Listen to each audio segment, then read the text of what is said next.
This is the Blackout Podcast.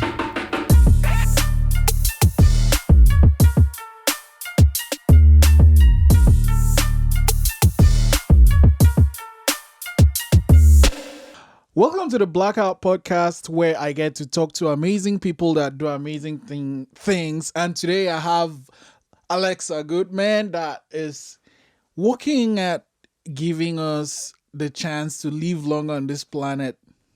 I hope so. I'm trying. Thanks very much for coming on today. Thank you for having me. A little bit of background on yourself. Well, I am 24 years old. I just finished my master's in marine management. I'm an environmentalist, and I work in the marine industry. So I actually didn't grow up by an ocean. I grew up in Montreal, and I moved here when I was 18 to pursue marine biology and sustainability, which was my undergraduate degree at Dal. And I've always been obsessed with the ocean and everything that's been in the ocean. And the more I studied it, the more I realized it was really in need of our help. We were killing it faster than we could explore it, which is really gut-wrenching. But I realized, I could research fish all I want, but that's not going to change how people use the space, because at the end of the day, fish don't know rules. Fish don't follow policies. It's people using the ocean space, which is why I decided to pursue a master's degree to refine my skill set to actually be able to do something with this knowledge rather than just let it be really overwhelming. And I guess my love for the ocean and for the environment, for the planet, is really just comes through in everything that I do, because I care so much about preserving it, which I think is where my passion comes from. Yeah, and here we are. And I ended up starting a nonprofit to kind of really engage with the public and try to get this behavior change happening at all levels, at the management level and at, the individual level as well. And I remember seeing Stop Trashing and thinking, what is it really about? And reading up on it, I'm thinking, oh yeah. And the thing about Stop Trashing it is the little things you don't think of that causes the bulk of the issue. Yeah. So when did you think of starting Stop Trashing It? Stop Trashing It happened by accident, which I think is hilarious. So when I was in, I think it was the last year of my undergrad, I felt like a huge hypocrite because, the earth is dying, everything's on fire, there's more plastic in the ocean than fish, and here I am feeling helpless. Here I am feeling like an advocate that I care about these things, but I wasn't fully acting in every which way that I could. And so I decided to make a very, very, very simple change. I said, if I don't have a reusable mug or a tumbler or something where I can have, a non-single-use coffee cup, I'm not getting coffee. Very simple. No reusable cup, no coffee. And I got myself to 0 cups. And it wasn't until I started doing that where I realized the shift to zero waste, or as close to zero waste, is actually really feasible if you just start with one thing. And so I started with coffee cups, and then it went to, okay, what else can I do? I can eliminate bags. I can eliminate straws. I'm going to take it one step farther. I'm going to start trying to shop in bulk and fill jars and really just starting to be very critical of what goes in the trash. And so those behavioral changes persisted with me throughout my master's degree. And I took an environmental education course, and we had to do a media analysis of different educational campaigns. And so I decided to look at hashtags on social media, all about plastic. And so that's where this idea came from, when I wanted to challenge people in the class to eliminate one thing for a year. And this was before the hashtag Stop Trashing It came out. And so my goal, I'm a very goal-oriented person. That's a good thing. So I said, I want to try to get 100 people on board by the end of the year to commit to eliminating one single-use item. It doesn't just have to be plastic, but I want to get 100 people on board. And so I filmed this very corny video of me sitting on a rock by the ocean, talking to the camera. I am not a photographer. I do not have much digital media experience. It was actually kind of embarrassing. But anyways, I put it out on the internet, and I'm a chatter. I'll talk to anyone who will listen.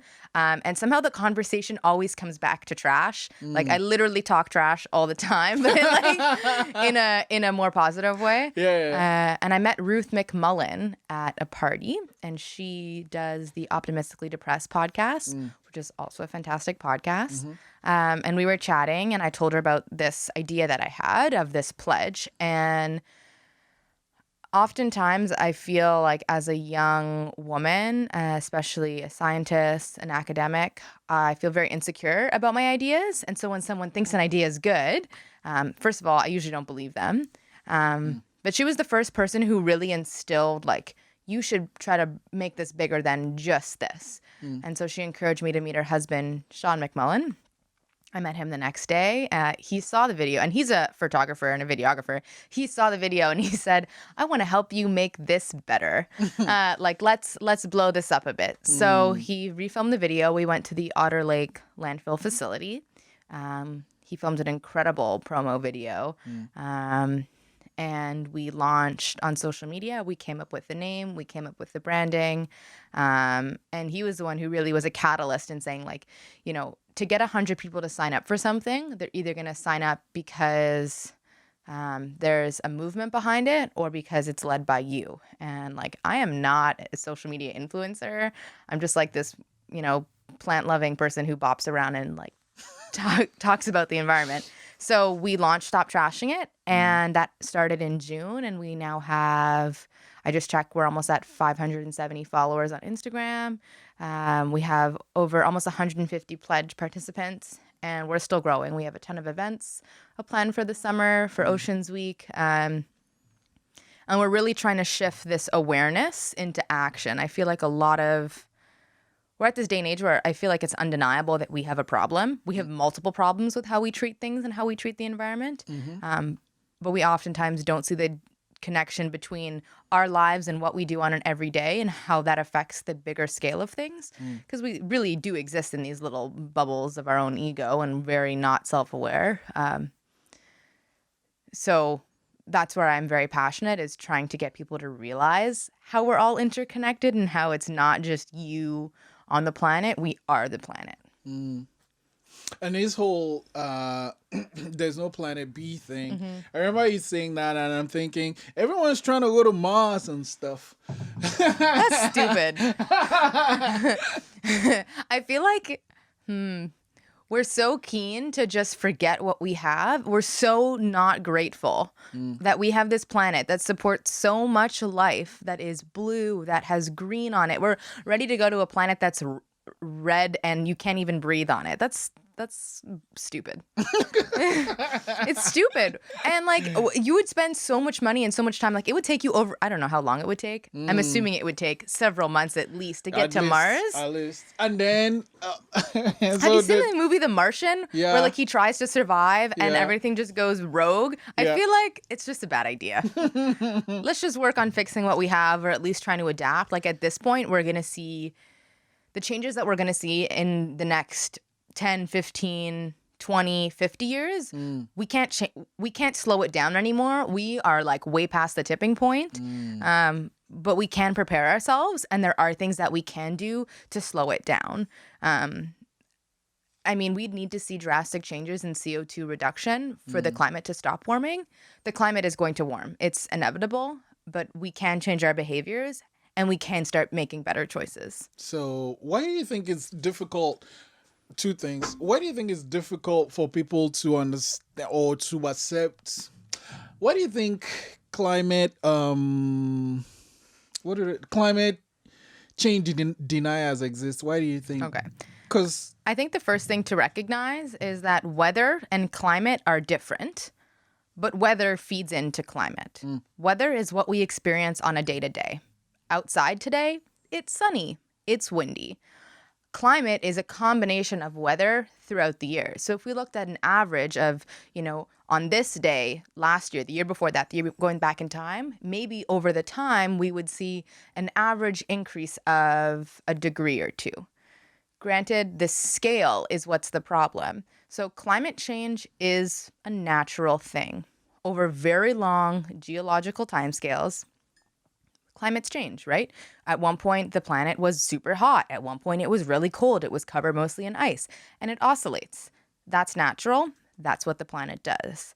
But I think it's important to consider the rate of change. Since industrialization in I would say roughly the 1950s, and the rise of agriculture, the rate of change of which we're changing the climate has skyrocketed, getting super hot super quickly. And also considering what we're putting into the atmosphere. There's a lot of carbon dioxide, also a lot of synthetic materials. Fossil fuels is not something that people, because first of all, people haven't existed for that long in the grand scale of things. Fossil fuels are wicked. And these are things that we have not experienced before, and we don't know how it's going to change on a bigger scale. I don't know if that answered your question. I kind of got on a little bit of a rant there. No, that's okay. I mean, it's a passion you have about this subject that is showing. Yeah. And I think, when I watch on TV and someone comes on and says, I'm like, oh, it doesn't exist, blah, blah, blah. Yeah. You can't deny it with all the floods happening, with all the change and like crazy heat happening, why I just find it difficult for people to understand it. Yeah, it's hard because, first of all, if you're not experiencing those natural disasters first-handedly, it's very easy to deny that it's part of climate change, and it's also very hard to prove that that is a product of climate change. There's a hierarchy. I don't know it off the top of my head perfectly, but denying that a problem exists is a coping mechanism. So a lot of the time when there are climate deniers, it's like an automatic response for some people. And it's also a coping mechanism. If you ignore a problem, it doesn't exist, so you don't have to deal with it. But I do think that, first of all, hurricanes, for example, if you look at the intensity, strength, and frequency of hurricanes over the years, these 1 in 100-year storms are now 1 in 10-year storms, 1 in 5-year storms. And it's going to keep happening.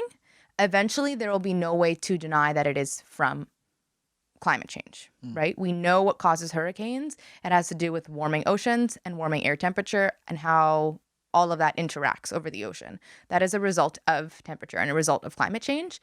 But it also takes a very strong understanding of how the climate and geological, how all of this interacts together. And a lot of the times people who deny it also lack the education to really understand this. Right? The only reason why I know so much about this is because I've studied it for 6 years. Also, I'm very interested in, there is, formal learning and informal learning. But if you're denying a problem exists, why are you going to go and, how would you know? How would you know of these things? I was talking about this earlier. I think the messaging and communicating this clearly is really important. And so there has been a lot, science isn't perfect. Science, you do something to prove or disprove whatever. And so there is a lot of uncertainty and there's a lot we don't know. And so as soon as you say that,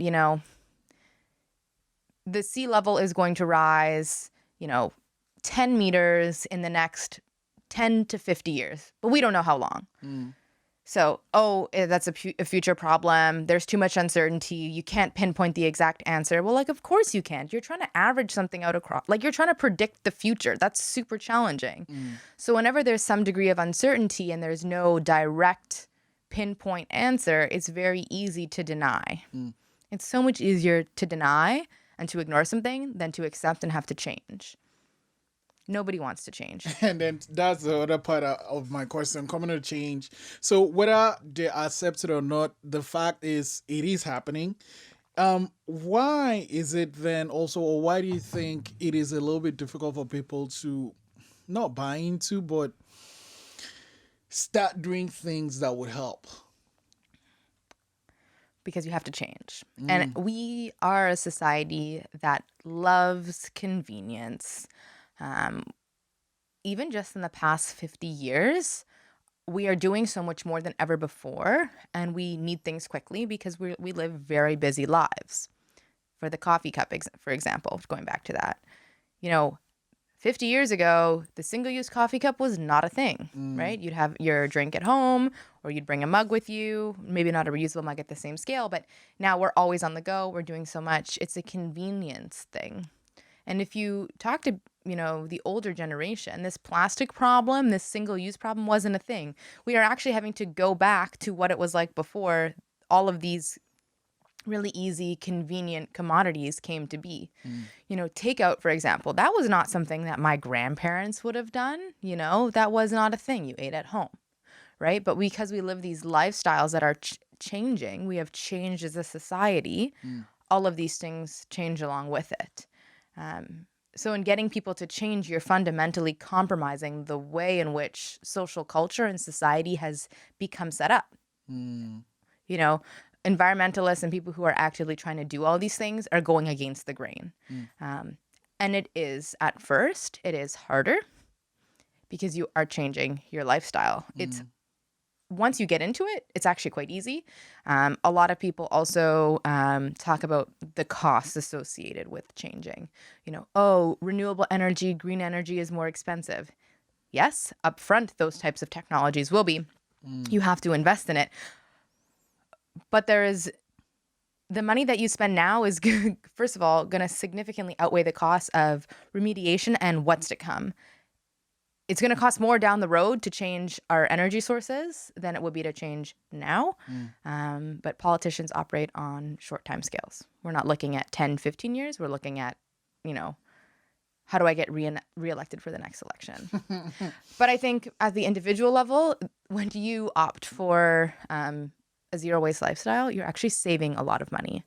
For example, food.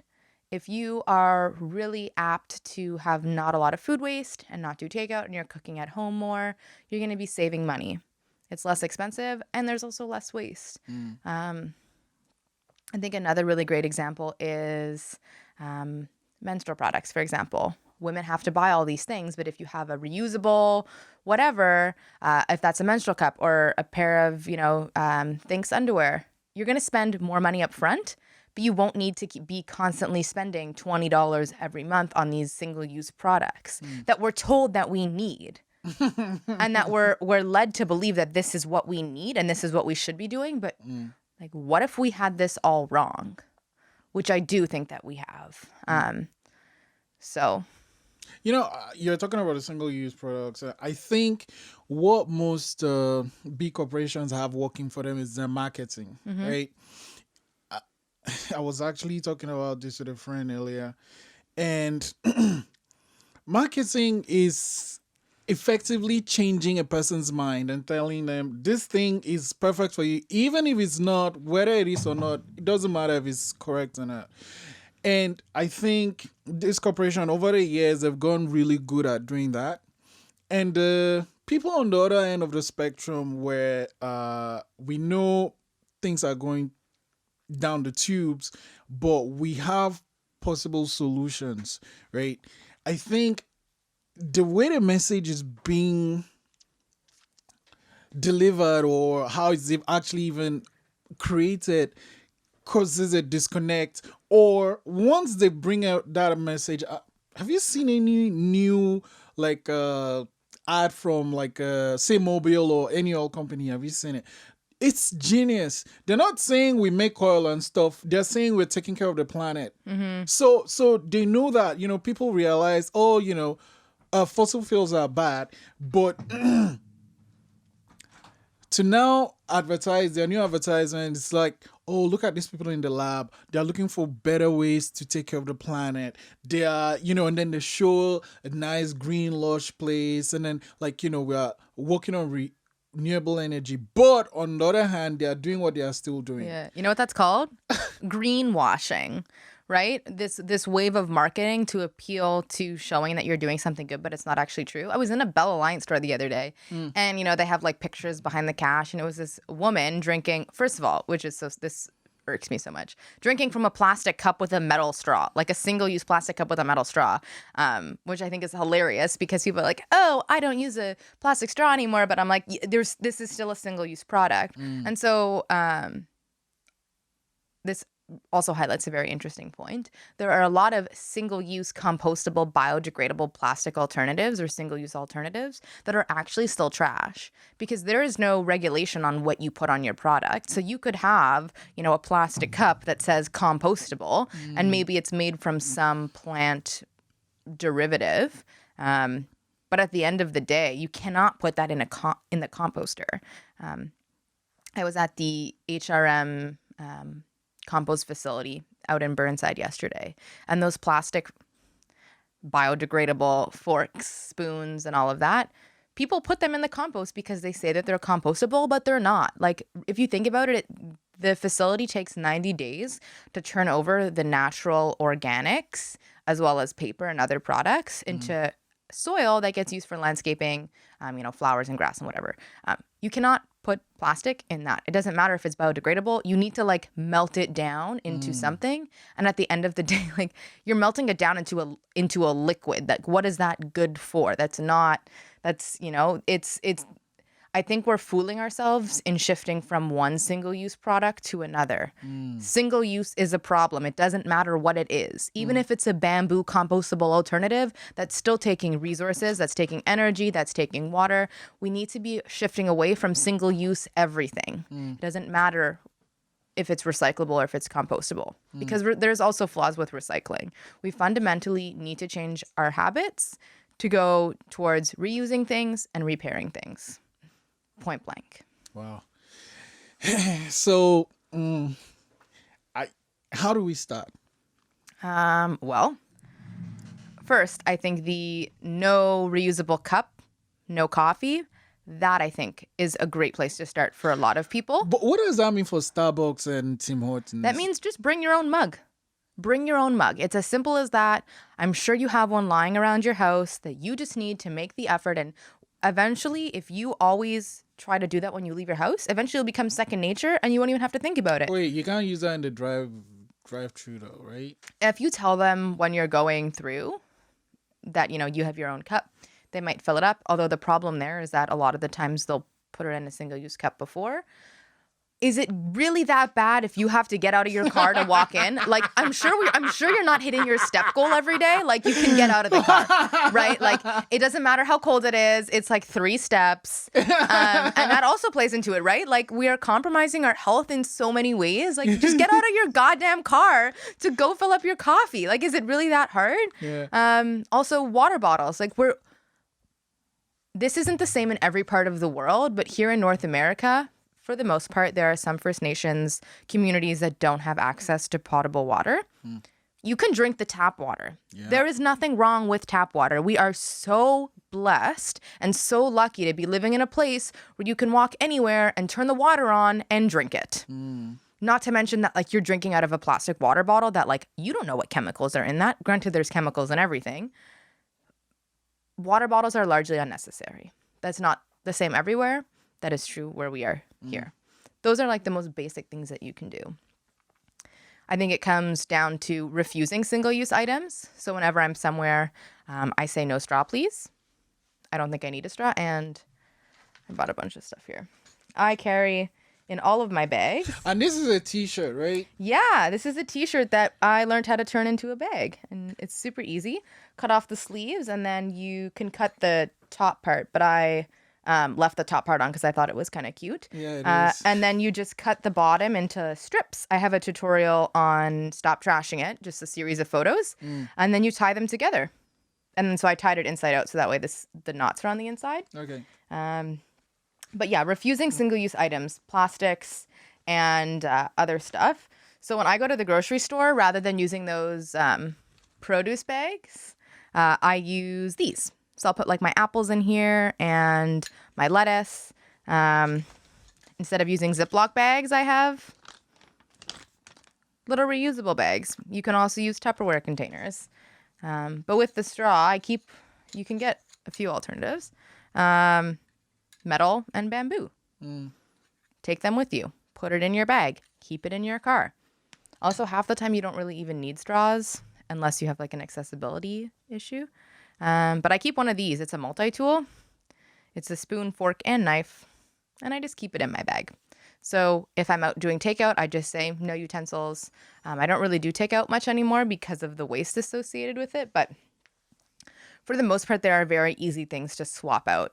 This is like the most basic that you could do. Bags, utensils, straws, cups. From there, you can then start, once you, trying to do all of these things at once is incredibly overwhelming, which is the idea behind Stop Trashing It. Focus on one thing, master that, get that behavior change down pat, and then go on to something else. So most of this stuff for me has now become a habit. I always take my bags with me when I'm at the grocery store. When I know I'm going shopping somewhere, I'll have a reusable bag in my jacket or in my bag. I always have that utensil on me.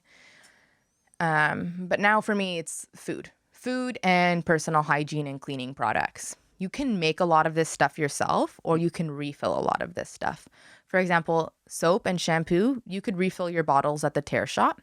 You can also get shampoo bars. Same thing. You can also get deodorant bars, or you don't need that plastic. Also, this stuff, maybe it does cost a little bit more upfront, which that's actually not true. The shampoo and soap is usually cheaper. The deodorant bars could be a little bit more expensive, but it's also going to last you so much longer. There's also really easy ways to make your own personal hygiene products. So the next thing I want to try is making my own toothpaste and playing around with that. Wait, pause. Making yours? Making my own toothpaste. Oh, wow. Yeah. Isn't that going to be a huge undertaking? No, it's like I'm pretty sure you can like mix like baking soda and a few other products together. A lot of people use coconut oil and some other products. I heard there's a different type of clay that you can buy. So it takes it's a matter of doing a little bit of research and figuring out what will work and what won't work. It's going to be a lot of trial and error. But I think we do need to put a little bit of effort into it. And again, you're going to end up saving money in the long run. Yeah. And also, food is always challenging because the grocery store is my literal nightmare because everything isn't plastic.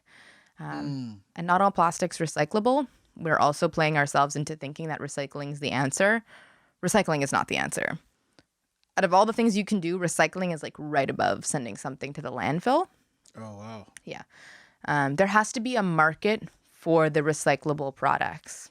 So in Halifax, we're told that anything that's plastic put into the blue bag, that's not true. Unless it is a container, like a yogurt container, a milk container, clamshell packaging, so like what your berries might come in, or stretchy film plastic, the chance of it getting recycled is pretty low. Most people don't know that the recycling facility has 25 employees that handpick your recyclables off a line. It's not an automated process. You have to wash your recyclables. If it's contaminated, they won't take it. Contaminated in what way? Like if you had a yogurt container and you didn't wash it out before you put it in The thing? A lot of people are like, oh, they wash it at the facility. No, they don't. You need to wash it beforehand. Oh. Your plastic bags, all that stretchy film plastic. So that means the plastic that if you pulled and it stretches, that's recyclable. But not. But like the Sobeys bag? Those are recyclable.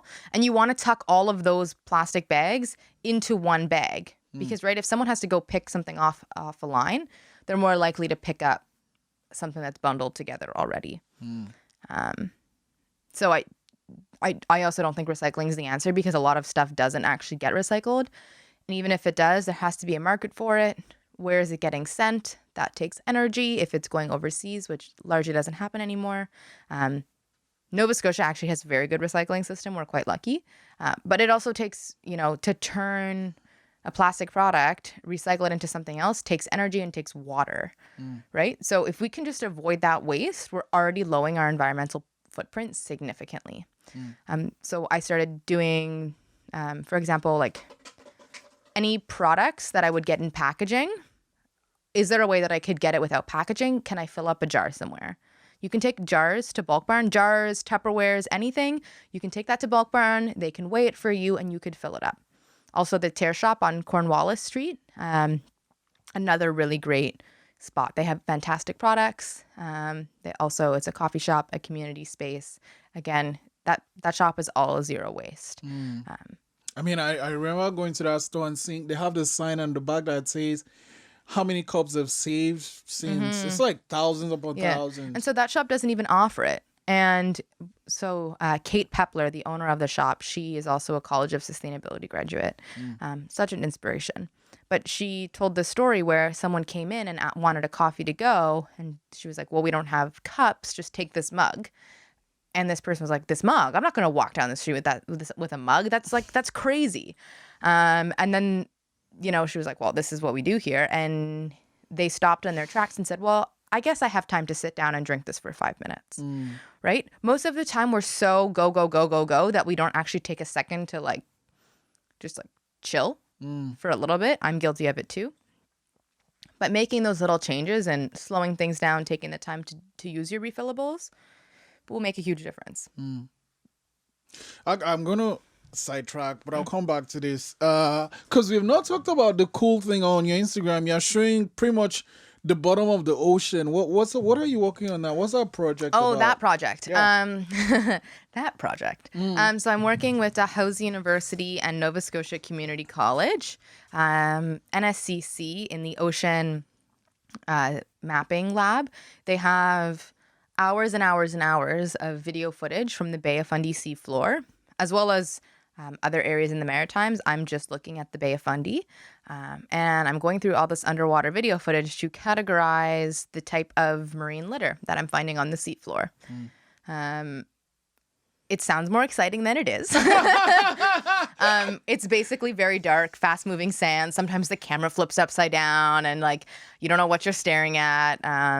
I've seen a lot of really cool things underwater, but it's also really disheartening when you see full bags of trash, intact on the seafloor. Not to point blame, but a lot of what I was seeing is primarily related to the fishing industry. I mean, although it's household waste, the only way a full bag of trash can get out there is if you have a boat.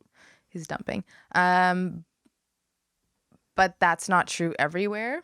I feel like in Canada, so a lot of people always ask, well, it's not like we dump garbage into the ocean. Why is it showing up there? I think we fail to realize that everything is interconnected. So I'm going to challenge you. Next time you're walking out on Gottingen Street, just look at the trash in the streets and then try to find a sewer. And you'll notice that a lot of the sewers have trash in them, and all of that, where is it going? You see? The ocean. Stormwater drains to the ocean. So when something ends up on the street, even if you put it in a garbage bags, recycling bags, those break open by accident. When people get those rejection stickers, a lot of the times they're not going to go pick up their bag right away. It sits there, breaks open. Stuff is sneaky. It finds its way in. So no, we're not, at least not in Canada, we're not dumping garbage right into the ocean, or at least not at a large scale level unless you're illegally dumping stuff. But it gets there. And there only is one way to guarantee that it doesn't, and that's to change our habits and to not even have those single-use items in our possession. Wow. What are some of the cool things you've seen while you're looking on the water? I feel like the most cool things I've seen have not been while watching the underwater video footage. It's been through my experience scuba diving and my experience working on commercial fishing boats. Yeah. I've seen lots of sharks. Oh, Sharks are so cool. I've seen lots of sharks, and I've gone diving with sharks before, intentionally and unintentionally. Okay, tell me about the unintentional one. This happened in February. I was in Freeport in the Bahamas. My dad and I went on a scuba diving trip. My dad and I started scuba diving when I was 10. All thanks to him. He's been scuba diving for well over 25 years. We're buds. He's great. And so we were diving, and sharks they can sense electromagnetic fields in the water. And this whole dive, I jumped in the water and my GoPro froze. Murphy's Law. Anyways, this whole dive, I had a very weird feeling.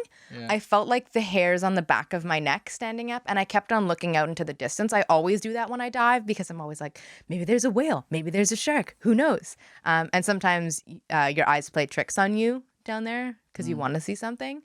But that dive in particular, I remember the dive master and we removed a piece of fishing line that was caught up on some of the coral. We spent 5 minutes untangling it. It was this huge piece of line. And then all of a sudden, as we were done, I look up and I see a shark.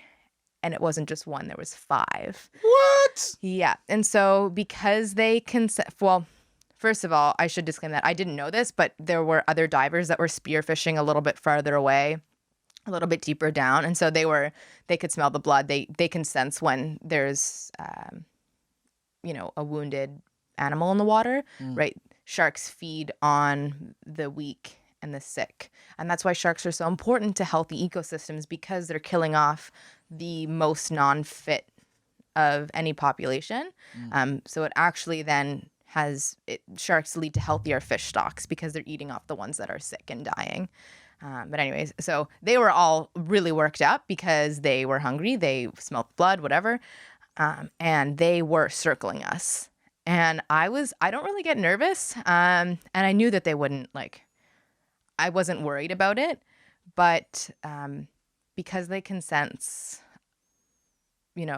electronics in the water, because they use electromagnetic sensing, they were coming right up to me because I had my GoPro. Yeah. And to this day, I'm like, gosh, I wish it was working. But if it would have been on, it came one of them literally came right up to me. We were this close to each other, which was super cool. I don't know about it being cool. Oh my God, I think I pissed myself. Yeah. And then the next dive, they were circling us, and I didn't feel super comfortable about that. But the next dive, there were just as many sharks there, but they were kind of doing their own thing, and they weren't circling us. So I felt much more at ease. Huh. So what do you do? You when if you're diving and there's a shark, you just chill and Yeah. So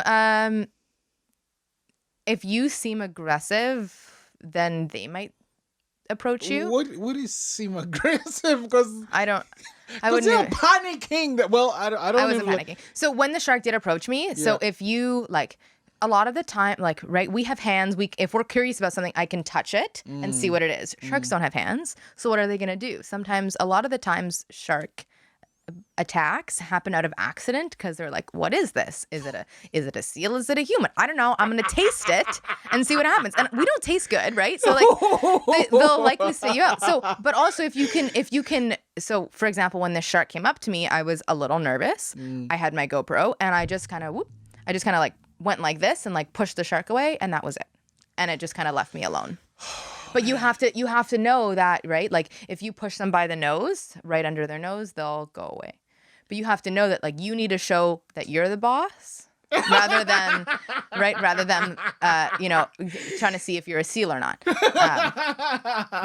I have so that was in February. Yeah. I have been in the water with over 200 whale sharks before. Whale sharks are the biggest fish in the ocean. They don't have teeth. They're filter feeders. And that was super cool. They're huge. They're bigger than a school bus. What? Mm-hmm. Man. Yeah, and they just kind of skim the surface of the water because they're filter feeders. They eat small stuff that you can't see with your naked eye. Oh, okay. So that was super cool. And I've also dove with over 40 reef sharks before, and that was intentional. That was also in the Bahamas. That was in Nassau. That was when I was 16. So wait. Silly question. Obviously, you're studying maritime law, so you know all the different sharks and stuff. Or you actually took time to study the different types of sharks? Some of it through my marine biology degree, a lot of it through practice. So when I was working on commercial fishing boats, I was living in Yarmouth, but working 12 hours offshore on George's Bank. And I'd be out there for 3 to 7 days at a time, living on board commercial haddock boats with 3 other fishers. And my job was to observe, record, and report. I would just watch what they do and take notes. Mad respect for fishers. What they do is not easy. They're on the water 300 days of the year, away from their family. Really hard, laborious work.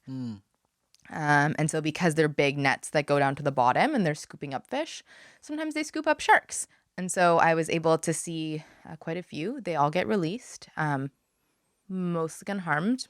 It's hard to know what really happens when you put them back. I feel like that would be very stressful. Imagine someone just comes and scoops you up, yanks you out of your home, throws you underwater versus them on land. and then you get thrown back. Probably not super enjoyable, but I got to see I've seen a few poor beagle sharks. Poor beagle sharks are related to great whites. Oh, wow. So that was super cool. I've seen short fin mako sharks, which are now said to be endangered. Science was wrong. We thought that they were doing fine. Turns out they're not. A lot of shark stocks are in trouble because they are a product of overfishing. Wait, people eat sharks and stuff? People do eat sharks. People eat shark meat. And shark finning is also a pretty serious practice. So shark finning refers to when a shark is caught, their fins are removed, and the body is thrown back to sea, and the body never comes to land. Oh, yeah. Yeah. What do they use the fins for? Shark fin soup. Oh. It's a very big Asian delicacy. And Canada is one of the top importers of shark products. Importers. Yeah. So Canada, this is kind of funny. So Canada has all these bills and regulations, and we're trying to do well in protecting, 30% of our oceans by 2030. But yet Canada is a significant importer of shark fin products. What do they use it for? Just for the soup thing? Yep.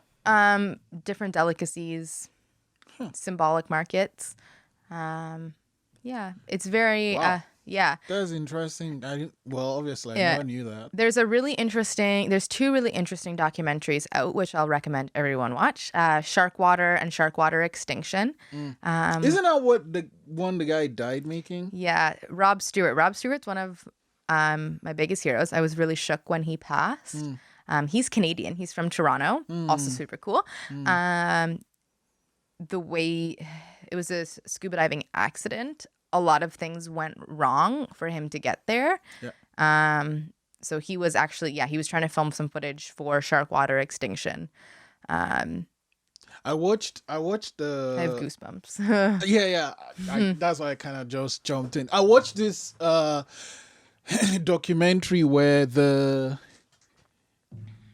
his parents, they had to finish the film pretty much because, when they found out he wasn't coming back, his parents had to finish his film. So I think it was what's that show on, like, something 5 Questions Why? Oh, anyway, it's on TV. So they talk to the parents, and I can't even imagine it, right? They had all this footage he made, and he kind of drew a map of the film, like he had a script, and then they had to take all this footage and put it together, and then they were watching their son pretty much every day for 4 months to finish this film. Ooh, I can't even imagine it. Yep. I really think that everyone needs to watch both of those documentaries. We as humans have very irrational fears of sharks. Sharks are not out to get us. Let's be clear, the biggest predator and the biggest threat to humans is ourselves. We are leading our own demise. Sharks are not the problem. We are the problem. The amount of shark attacks that happen every year is so insignificant. Like, you're more likely to get killed by, like, a toilet or, like, air freshener than you are a shark. Like, there are so many more random accidents, and, like, I blame Jaws. Oh, yeah. I blame Jaws and, like, this like fear that media has created around sharks, and everyone. I feel like people are really drawn to negative things, and it's really easy to kind of like, oh yeah, sharks are awful. Like, yes, sharks are predators. They've been around for hundreds of years. They've lived through several mass extinctions. Sharks are badass creatures, right? It would be a really big shame if one of the oldest creatures on the planet goes extinct because of us. The UN released a report just last week that I think it's about over 1 million species are going extinct because of us. If there is no other species on the planet besides us, we will die. We need bugs to pollinate food. We need bugs to aerate soil. We need all of these things, these bigger animals, these smaller animals. We live in a very fragile ecosystem. The earth was created in balance, and we are throwing it off balance very, very quickly in the grand scheme of things. We are really good at seeing ourselves as separate from nature. We see ourselves as humans, but we are animals. We are all part of the same system. But we're so hung up in our day-to-day lives and in our egos that we're not actually able to see outside of this bubble. And that's a problem. Sad too. It's super sad. Most of the time we are surrounded by four walls and we don't go outside. I worry about, the generations to come that, play video games all the time, that don't go play outside, that have no connection with nature. We need those experiences in nature to be able to love and to care for it like it cares for us. We drive around all the time. When I notice that I just bought a bike, which I love biking. It's awesome. But when you're biking, you don't have music in. You can hear nature happening around you. You can hear what it's like to be on the road. When in your car, you're in an isolated bubble. You have music going. You don't hear the outside world, right? You're so disconnected. We are so fundamentally disconnected from our environment. It's scary. I'm going to take a pause. I'm going to take a pause. Okay, so we stopped trashing it. What is the next what's the next step for stop trashing it? Ooh, good question. I don't really know. It's sort of, there was never really a plan to begin with. It sort of just spiraled. But I do know that we have an event next weekend at the Discovery Center where we're going to be talking a lot about what goes where in terms of sorting. So we're doing a lot of outreach in the next few months, some events over the summer. I feel like where we have the most room for growth is now not just delivering social media content, but engaging with people face to face in actually giving people the tools and the knowledge firsthand on what to do and how to actually turn this awareness and this information into action. And I want it to be very solutions focused and very positive. This can get very heavy. That conversation just got very heavy, and that's okay. But I don't think that narrative is conducive for people. Yeah. So lots of outreach happening. And that's, just looking at summer, just trying to get past May, doing the Master Composter Recycler course offered through the HRM. So translating that into content for Stop Trashing It and delivering what I'm learning to everyone else and sharing that. That's cool. Yeah, I'm still learning a lot. There's a lot that I don't know. Like this, I am not coming from a place of like, I'm the greatest. I know everything. I know that I know nothing, right? Yeah, that's a good place to actually be at. Yeah, I'm here on this journey and I'm sharing that with everyone, and I want people to join me on this journey. So if you want to join, check out Stop Trashing It on Instagram and on Facebook. We also have a website. So is that what's it at? At Stop Trashing It. Oh, okay. Yeah. Well, that's super easy. Yeah. So we have, 2 hashtags, Stop Trashing It and Don't Be a Trash Hole. Right? Just don't do it. Just don't be a trash hole. Don't litter. Reconsider what you're using on a day-to-day. There's alternatives. We just need to work together, and we need to have these conversations. And I remember a couple of days ago, you had pictures up of people picking up trash on the highways. Yeah, so that was with my work through Coastal Action Foundation. They're an NGO located on the South Shore. And they're focused on protecting the environment for future generations to come through conservation, education, and research. So they're really on the ground running. And so they are part of the Adopt a Highway program. So they have a stretch of highway in Mahone Bay that they have adopted. And, twice a year they go out and do a highway cleanup. And, we're literally just walking through the ditches, picking up trash. And that trash is literally just thrown out the window. And some people what gets thrown out the window is really perplexing. I picked up a coffee cup. Like someone went the extra step of like putting all of their cigarette butts into the coffee cup and then threw the coffee cup filled of cigarette butts out the window. And it was like a fresh cup. Like you could tell like how degraded they are. Yeah. But yeah, so we were just picking up trash on the highway. And I do think that like coastal cleanups and, you don't need to be by a coast or by a waterway to do a cleanup. I challenge everyone, whenever you're out, if you see garbage, just pick it up. If there's a trash can down the way, pick it up. But that isn't actually changing our habits and changing our behaviors. It's more than just picking up trash. We need to change our habits. Point blank. Wow. Okay, I'm going to end it with this though. So... Yeah, Stop Trashing. It's using the power of social media to get people to do stuff and to Yeah. actually change their habit. Positive peer pressure. Positive peer pressure. Yeah, it works. And I like the trash roll one. But that's it for Stop Trashing. And you personally, what are the things you're working on moving forward? Good one. So I'm trying to not purchase any cleaning products and personal hygiene products. I'm trying to make everything myself. And what I can't make myself, I'm going to refill my shampoo and conditioner bottles at the Terra shop. And the next thing for me is my food. I definitely want to stop buying packaged products. So I'm bringing my jars to the Terra shop and to Bulk Barn to refill, and also my produce, because a lot of produce does come in plastic. So I signed up for a CSA box through Old Furrow Farms. Taproot Farms also has it as well. So you sign up. It's offered during the summer, fall, winter, depending on what you sign up for, and you get a box of produce from a local farm. And you pick it up. Not always fully package free, but it's a little bit more package free. Always bringing my bags with me when I go to the grocery store. It's really overwhelming to try to eliminate everything all at once. So I'm starting small, trying to get better at making these changes. What I like to do is a waste audit. So every few weeks, I'll look in my trash bins and look for what are the most prevalent items that are showing up. And then so if I see, for example, a few months ago, this was actually at the end of last year in 2018, I noticed that tampon applicators were a huge problem. And every time I'm doing a coastal cleanup, there are so many of them. So that was really easy. I bought a menstrual cup and that was it. And I don't use that anymore.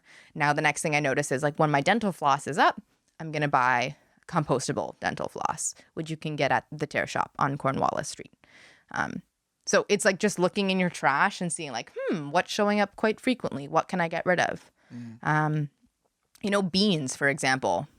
You can buy dried beans in bulk and make them yourself. You don't need the tin cans, right? It is recyclable, yes, blah, blah, blah, but we can always do a little bit better. It does take a little bit more planning. At first, it will take more time and effort, but eventually it just becomes habit, and then it just becomes part of your life. Wow, okay, a lot to take in. Thank you very much for finally coming on. And so you say next week you have a thing for Stop Trashing? Yeah, at the Discovery Center from, I believe it's 10 a.m. to 4:30 p.m. We're going to be tabling at the Discovery Center, talking to people about trash. Naturally, we're going to talk about what goes where. I have an activity planned where we're going to test people's knowledge on, does it go in the recycling bin? Does it go in the garbage, or does it go in the compost? Yeah, I'm going to fail that one. I'm just telling you right now. I have a thing on my fridge that sees it, and I have to look at it every time. There's a lot that's not on those cards. Okay. Which is the hard part, because it's sorting waste is very complicated. The best way to do it is to avoid it. Avoid it by reducing your consumption of single-use products. Awesome. Okay. Thank you very much for coming in. Thanks for having me.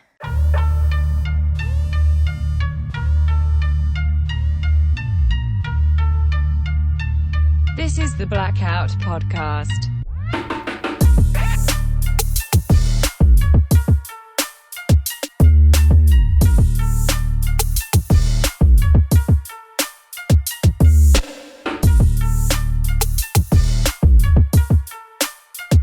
Thanks for listening.